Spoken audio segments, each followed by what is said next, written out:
Brothers and the occasional sister following us on the Bro Check Club. Today, I'm talking about not only halting heart disease, but reversing it. Yes, it is absolutely possible. I am living proof of that. But don't listen to me. And on that note, take everything I say with a grain of salt. These are only my experiences and not necessarily correct. I make mistakes and I'll make more mistakes. I've made plenty in the past. Otherwise, I never would have got sick if I'd done it right. This is only from my past experience, the information I'm sharing with you. I don't even trust myself a lot of the time. That's why I always go to not just the science, but the meta-analysis of, that's the large, combine all the science together and funnel down into factual stuff. Because there's science and science. A lot of food companies employ guys to make claims about their product, and big corporations, people get paid off, to say stuff. So I want to talk about the most common way that we're most likely going to die if you're going to get a disease, and that would be heart disease. And under heart disease, there's a whole lot of things fall into that. You've got electrical problems like atrial fibrillation.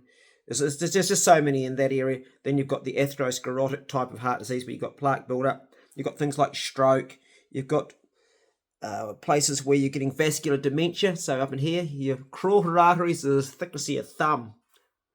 Think about that. So when they start getting non-calcified plaque and a bit breaks off, you get a thrombosis in the brain, stroke, half your body's out. Don't want to have that shit. That's terrible. And that can happen anytime to anybody, but we can do a lot of stuff to mitigate that. We sure can. Most heart disease, not all, but the majority, is foodborne. And that's why we have a lot of heart disease in New Zealand. Now, I'm not going to talk about the science. I'm going to get somebody else to talk about it. I'm going to get Mr. Google to talk about it. This is a typical meal for me. This is a whole food, plant-based diet. In here, there's like 9 different spices. So the more plants you can have, the better it is for your immune system. Your immune system, a lot of it starts off in your gut. Your immune system is everywhere. It's in your lymph nodes, it's in your bone marrow, it's in your skin is even like part of your immune system. It keeps shit out, doesn't it? You've got it in your liver, your spleen. And your liver, not so much more. Your spleen definitely cleans the blood. But a lot goes on in that microbiome in your gut, and that needs to have fiber, soluble fiber and insoluble fiber. You've got to feed the gut. So the more colours. So this meal I'm eating right now, which has got kumara, potato, coriander, broccoli, cauliflower, lentils, 5 different types of beans. It's got cabbage. It's got, oh God, let's have a taste. I forgot. Dates, parsley, kale, bok choy, silver beet, red onion chopped up, walnuts for the essential fatty acid, pumpkin, and you see I leave the skin on the pumpkin because you've got to have that fibre. And I like coriander. You either like it or you don't. Some people say it tastes like dishwashing liquid. Other people love it. And I don't cook the cabbage too much. I keep it in pretty much in a state like that. There's so many different beans in there. 5 different beans, chickpeas. I could go on and about, but that's the whole food. Yum. The spices, the cayenne pepper, gives it heat. So, when we get to the age of 50, as men and as women, we are taking a stroll, down Sniper Alley, literally. There's so many diseases waiting to jump on us. Cancer, diabetes, peripheral vascular disease, a whole host of mental diseases. But the biggest one is heart disease. So we want to avoid that. Now, if you already have heart disease, if you have any problems, you need to listen to this. This will not only save your life, but make you not just survive, but make you thrive. But I'm not going to actually talk about it any longer. I could go on about this book and a whole heap of other books I've got, but let's ask Google. Hey Google, what evidence is there of a whole plant-based diet reversing heart disease?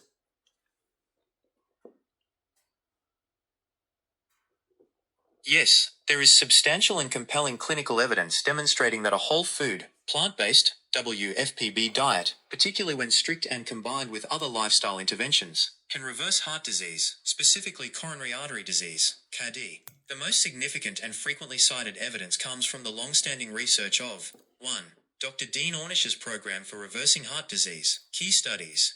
Dr. Ornish conducted some of the earliest and most influential randomized controlled trials, RCTs, proving that lifestyle changes could reverse CAD. The Lifestyle Heart Trial, 1990, this landmark study, published in The Lancet, assigned patients with moderate to severe CAD to either a comprehensive lifestyle intervention group or a usual care control group.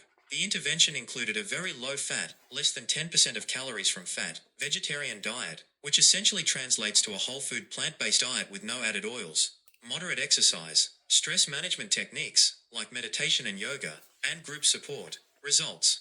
After 1 year, angiograms, X-rays of the arteries, showed regression of coronary artery atherosclerosis, narrowing due to plaque buildup, in the experimental group, while the control group showed progression of the disease. Clinical outcomes. Patients in the intervention group also experienced a significant reduction in the frequency and severity of angina, chest pain, and fewer cardiac events, heart attacks, strokes, bypass surgeries, angioplasties. 5-year follow-up, 1998. This follow-up study confirmed that the benefits were sustained and even improved over 5 years for adherent patients, demonstrating continued regression of atherosclerosis and further reductions in cardiac events. Medicare coverage. The Ornish program's robust evidence base led to it becoming the first lifestyle intervention program for heart disease to be covered by Medicare in the United States, acknowledging its clinical effectiveness in reversal. 2. Dr. Caldwell Esselstyn Jr.'s research. Key studies. Dr. Esselstyn, a cardiovascular surgeon at the Cleveland Clinic, began his work in the 1980s with severely ill CAD patients. His program involved an even stricter low-fat, whole-food plant-based diet, completely excluding all animal products, meat, poultry, fish, dairy, eggs, and added oils. Long-term observational studies. His seminal work, including a 12-year study and subsequent updates, tracked patients with advanced heart disease. Results. Patients who adhered to the diet showed a remarkable arrest of disease progression and, in many cases, angiographic evidence of regression of their arterial plaques. Cardiac events. Crucially, compliant patients experienced a near zero rate of recurrent cardiac events, heart attacks, strokes, or need for revascularization procedures over many years, in stark contrast to their history of multiple events prior to the study or to non-adherent participants. Cholesterol levels. Patients consistently achieved very low cholesterol levels, often total cholesterol below 150 mg per deciliter and LDL cholesterol below 80 mg per deciliter, which are levels associated with heart disease prevention and reversal. Mechanisms of reversal. The evidence suggests that the reversal occurs through several mechanisms. Significant reduction in LDL bad cholesterol. AWFPB diet, being virtually free of dietary cholesterol and low in saturated fat, dramatically lowers LDL cholesterol, which is a primary driver of atherosclerosis. Reduced inflammation. Plant foods are rich in antioxidants, fiber, and phytochemicals that combat chronic inflammation, a key factor in plaque formation and instability. Improved endothelial function. The inner lining of blood vessels, endothelium, is crucial for vascular health. A WFPB diet helps restore endothelial function, allowing arteries to dilate properly and resist plaque buildup. Blood pressure control. WFPB diets are naturally low in sodium, when unprocessed, and rich in potassium, leading to lower blood pressure, weight loss and improved insulin sensitivity. These diets often lead to healthy weight loss and improved blood sugar control, which further reduce cardiovascular risk. Important considerations. Strict adherence. The reversal observed in these studies typically requires very high adherence to a rigorous WFPB diet, often with the elimination of all added oils and animal products. Comprehensive lifestyle. While diet is foundational, both Ornish's and Esselstyn's programs also incorporated other healthy lifestyle components like exercise and stress management, which contribute to the overall benefit. Preventive versus reversal. Even less strict plant-based diets are widely supported by evidence for preventing heart disease and significantly improving risk factors. The reversal claim refers to the actual shrinking or stabilization of existing atherosclerotic plaques, which is a more profound effect. In conclusion, the clinical data, especially from the pioneering work of Dean Ornish and Caldwell Esselstyn, provides strong evidence that a whole food, plant-based diet can lead to the regression and reversal of coronary artery disease in a significant number of patients, alongside a reduction in cardiac events and improvement in symptoms. Can you believe that my cardiologist is actually a good bugger and a mate of mine? Didn't even charge me for the visit. When I went and saw him 3 years ago now, over 3 years ago, with atherosclerosis, like really bad plaque build-up, needing to have a stent put in and 5 different medications, I said to him, what if I went on a whole plant-based diet? His words to me were, because at that time my LDL was 5.8, he said, if you lived on a monastery all day and sucked lettuce, you'll get it down from the LDL from 5.8 maybe down to 5. The first 3 weeks I got it down to 2.9. That was a 50% reduction. And as I'm sitting here chewing these veggies to you today, it's between 1.7 and 1.8. That is a massive, massive reduction. But that's not the whole thing. I didn't get the stent. I'm not on any medications. And I've got my life back. Bottom line is this, guys. If you have health problems, then the best clinical outcomes for you are first and foremost are going to be if you take control of your health yourself rather than hand it to somebody else. Doesn't matter whether you've got a tumour somewhere, if you've got cancer, been there, done that, got the t-shirt. Doesn't matter if you've got an obesity problem or any type. The first thing you've got to do is you've got to take control. Now, old Mr. Google there, sorry, don't say anything, mate. He's got a lot of answers because he pulls from a whole lot of information. Now, what it was talking about there, I don't know if it's a he or a she, it sounds like a he, but you wouldn't know. It was talking about just some of the meta-analysis that I've read. I have read Dr. T. Colin Campbell's China study, not all of it because it's big. I've looked at so much of McDougall's work, Dr. Joel Furman, Barnard. Look, there's just so many papers. The evidence is overwhelming. And that's what I trust. Now, do I enjoy this diet? Hell, I would much prefer to eat my steak. I miss my bacon and eggs. I miss my whiteback patties, my crayfish. I love lamb. I love duck so much. I've got ducks on the section and lambs for killing for myself, but I don't eat it. And I miss it. But I don't miss being sick. And I love having this blood going through my arteries again. I held up my vein when I was showing this. I don't know if you can see how much dilation there is going on there. Through your whole body is your vascular system, and that's what feeds everything. Now, if you're someone out there that has a health problem that you're aware of, and if you're someone out there that's got children and you've got a health problem, this is even a bigger reason to look after yourself. One of my friends said to her father recently, Dad, would you die for me? If it really mattered that much, my life, how it is and how I'm living and how I see you, because I love you so much. Would you die for me, Dad? And a father in a heartbeat said what every father would say, most fathers would say. He said, absolutely, I would die for you. And she said something very interesting. She said, well, would you please start living for me? She was trying to get her father to change his lifestyle because he had some heart problems, but he won't. And I thought that was pretty powerful. If my daughter said that to me, well, my daughter kind of did say it to me, actually. She told me to stop eating sugar a lot of years ago. And it was a mate Heck, and my daughter that got me stopping eating sugar. It wasn't me. I was listening to other people that I trusted and respected and cared about. So I'm putting this out there I'm challenging every one of you bros out there and the occasional sister that has any sort of disease process.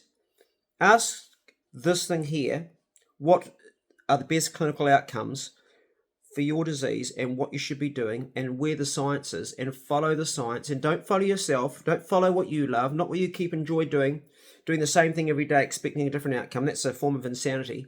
You're going to have to make some sacrifices. You're going to have to break a few eggs to make an omelette.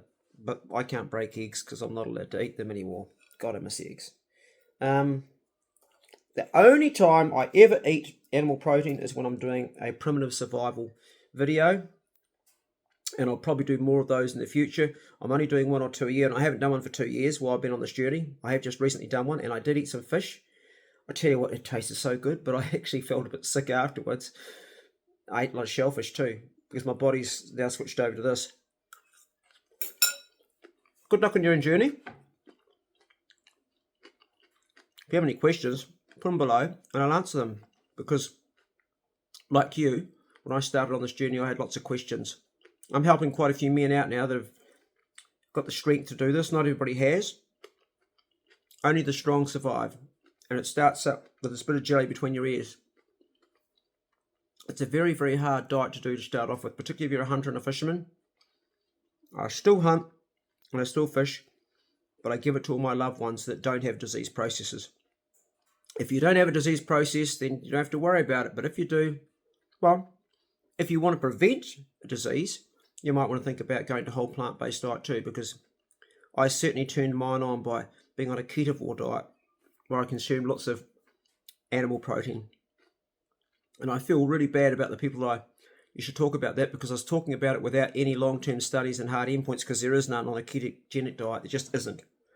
You can have really good short-term outcomes on a carnivore diet, really good short-term outcomes on a carnivore diet or a keto diet, but long-term, not good, brothers.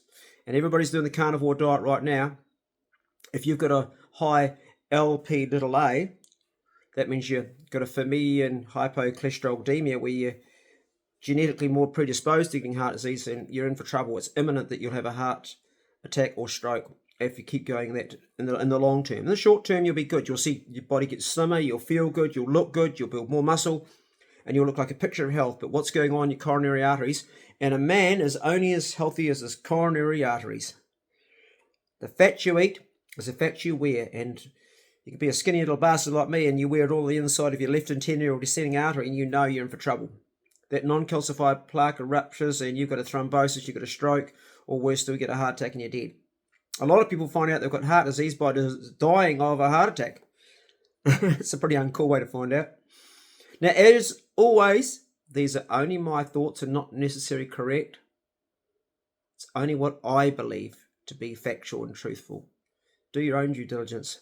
Go steady and have a great day. Right, I'm going to chow down the rest of this, and I'm going to keep on editing my video of my primitive challenge on Stewart Island, because it's taking me forever.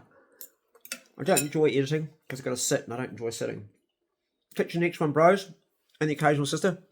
See you later.